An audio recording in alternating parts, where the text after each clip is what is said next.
warahmatullahi wabarakatuh.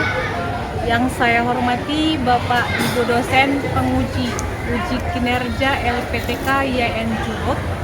Perkenalkan, nama saya M. Suryani Tanjung SPD dengan NIM 2558210193. Saya dari mahasiswa PPG dalam jabatan batch 2 tahun 2025. Saya dari LPTK Institut Agama Islam Negeri Curup. Saya akan melakukan praktek pembelajaran mata pelajaran pendidikan agama Islam dengan tema menghadirkan sholat dan zikir dalam kehidupan dengan pendekatan Project Based Learning dalam kurung PBL. Terintegrasi pembelajaran berdiferensiasi berbasis sosial emosional learning dalam kurung SIL di kelas 7 di Sekolah SMP Negeri 1 Pandan, Tapanuli Tengah, Sumatera Utara. Demikian video perkenalan saya ini. Saya ucapkan terima kasih. Selamat menyaksikan.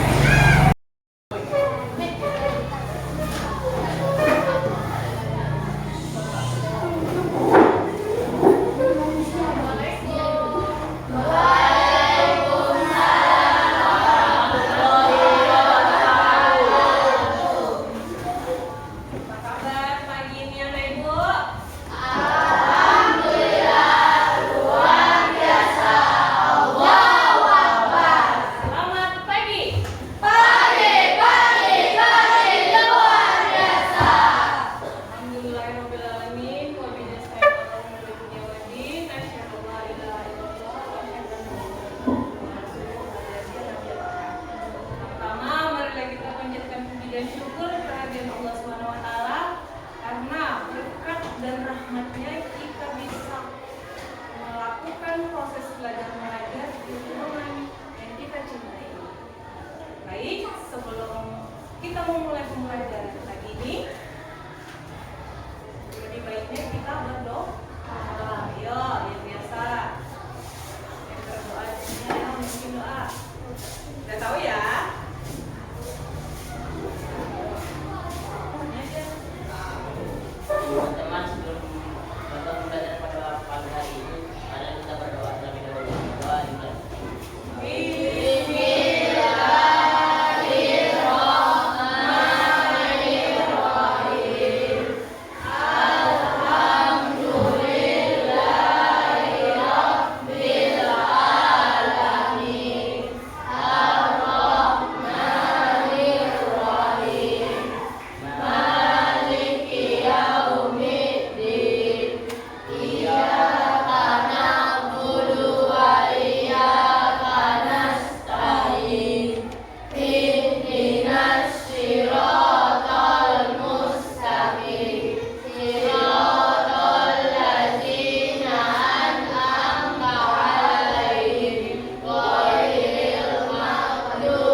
Mana Ibu?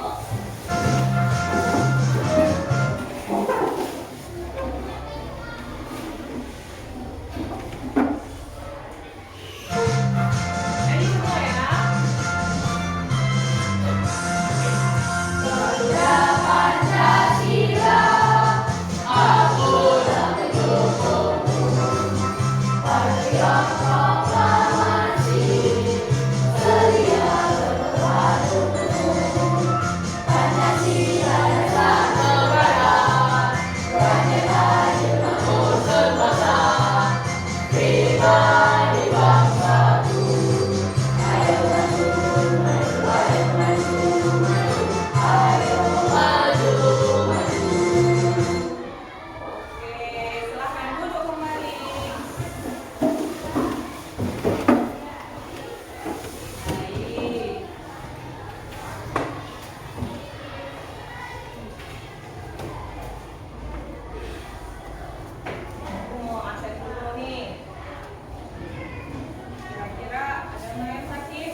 Panggilan kepada anak didik kami Sela 74 supaya datang ke meja piket, orang tua menunggu.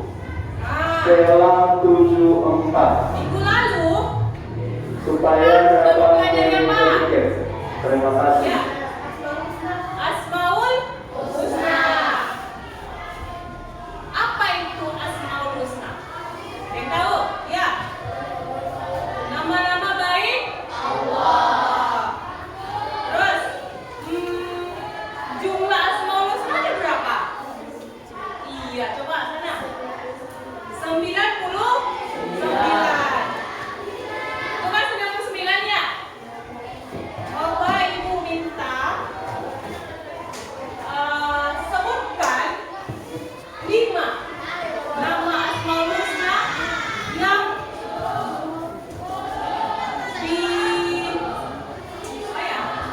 yang kalian ketahui. 1, ayo kita sebutkan sama-sama.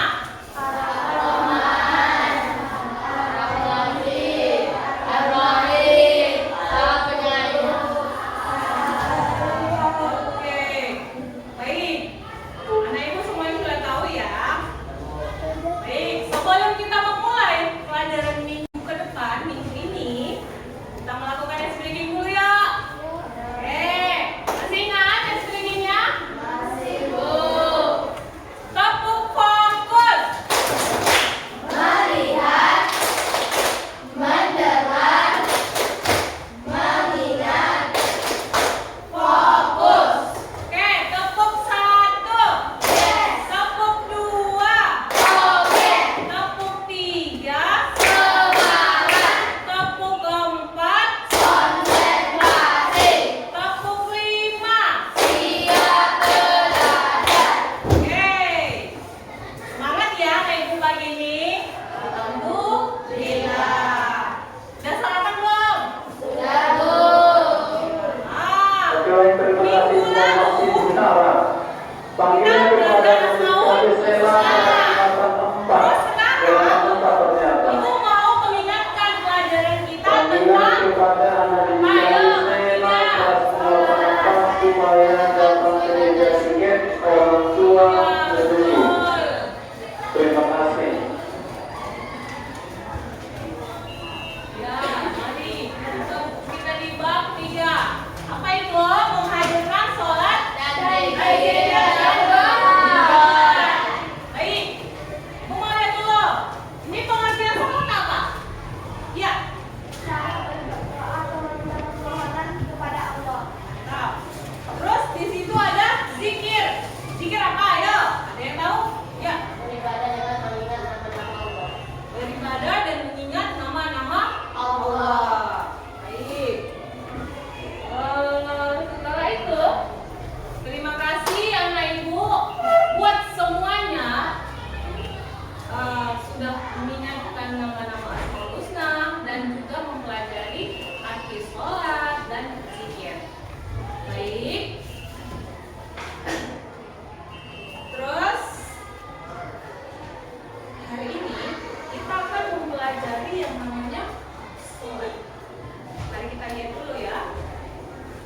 Perhatikan ya, Bapak Ibu. Nah, sebelum kita mempelajari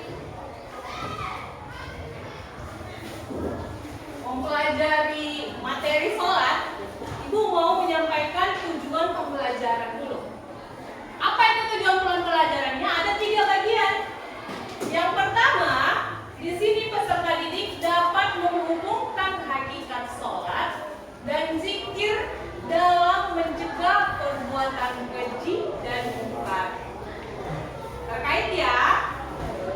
Yang kedua, peserta didik dapat menuliskan contoh perilaku ketakwaan sebagai pemakna sholat dan zikir dalam mencegah perbuatan keji dan munkar di lingkungan sosial. Apa itu lingkungan sosial? Lingkungan masyarakat. Iya betul. Kita tinggal di lingkungan sosial, bukan di lingkungan diri sendiri. Ya, Ibu.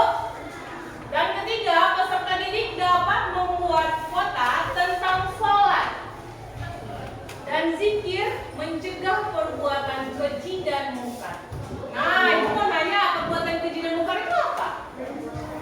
Mencuri, terus berbohong. Dan itulah salah satu makna kita melakukan sholat. Dampak kepada diri kita yang terbaik. Oke, paham kan Ibu sampai di sini? Paham ya? Terus Ibu melanjutkan di sini. Inilah ada di sini makna sholat. Makna sholat ini ada terbagi 3. Terbagi 3. Yang pertama Arab, yang kedua bahasa, dan yang ketiga istilah.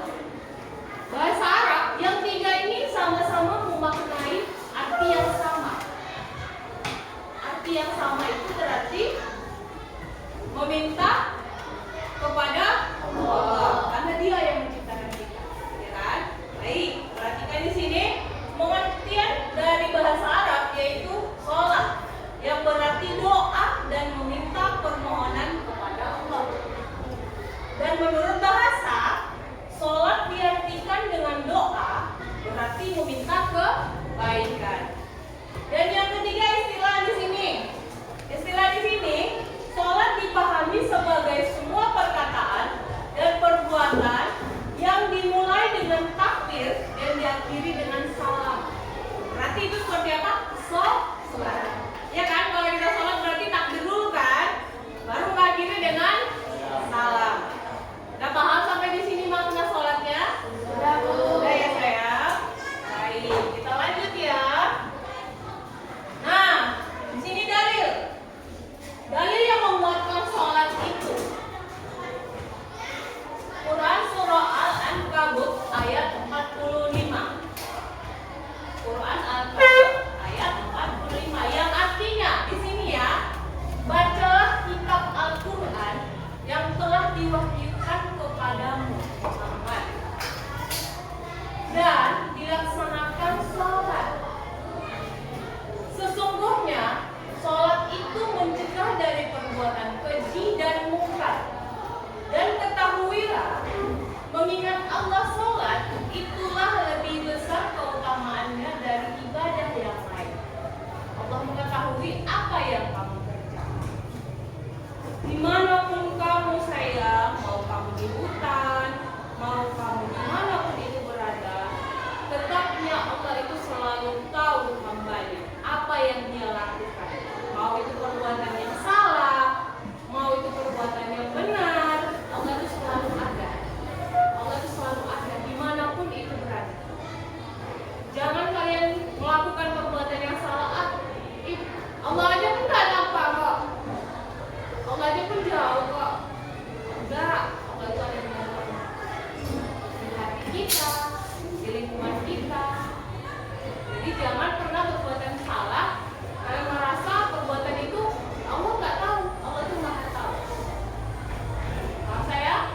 Baik, untuk meningkatkan semangat, kita mau melakukan SDG dulu. Ayo, masih ingat SDG-nya? Ayo kita mulai dulu. Tanduk salam.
zikir.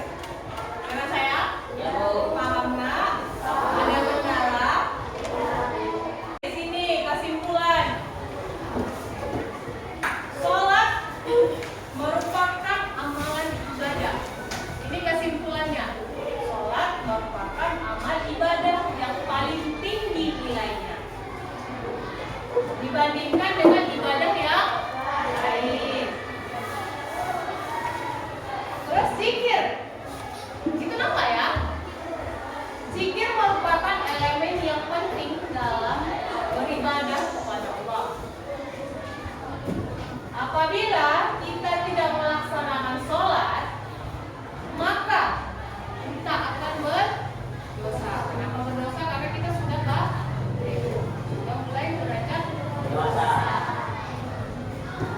Jika kita tidak menjalankan sholat, pasti kita tidak melaksanakan zikir. Kalau tidak sholat, gimana mau zikir?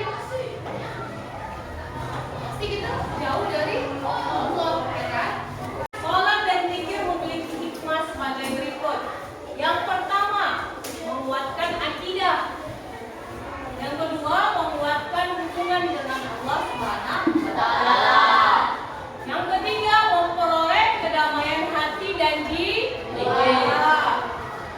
Dan yang keempat, memperoleh ketenangan jiwa